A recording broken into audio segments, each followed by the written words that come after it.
Breaking news. Phone tapping కేసులో హైకోర్టులో ప్రభాకర్ రావు ముందస్తు బెయిల్ పిటిషన్ దాఖలు చేశారు.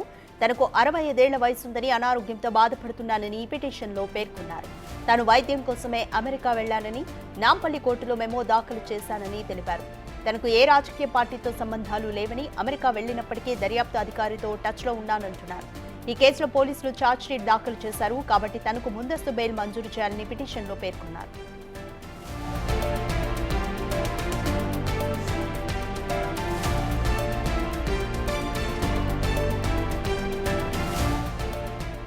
ఫోన్ ట్యాపింగ్ కేసులో హైకోర్టులో ప్రభాకర్ రావు ముందస్తు బెయిల్ పిటిషన్ను దాఖలు చేశారు. తనకు 65 ఏళ్ల వయసుందని, అనారోగ్యంతో బాధపడుతున్నానని ఈ పిటిషన్లో పేర్కొన్నారు. తాను వైద్యం కోసమే అమెరికా వెళ్లానని, నాంపల్లి కోర్టులో మెమో దాఖలు చేశానని తెలిపారు. తనకు ఏ రాజకీయ పార్టీతో సంబంధాలు లేవని, అమెరికా వెళ్లినప్పటికీ దర్యాప్తు అధికారితో టచ్లో ఉన్నానంటున్నారు. ఈ కేసులో పోలీసులు ఛార్జ్షీట్ దాఖలు చేశారు కాబట్టి తనకు ముందస్తు బెయిల్ మంజూరు చేయాలని పిటిషన్లో పేర్కొన్నారు.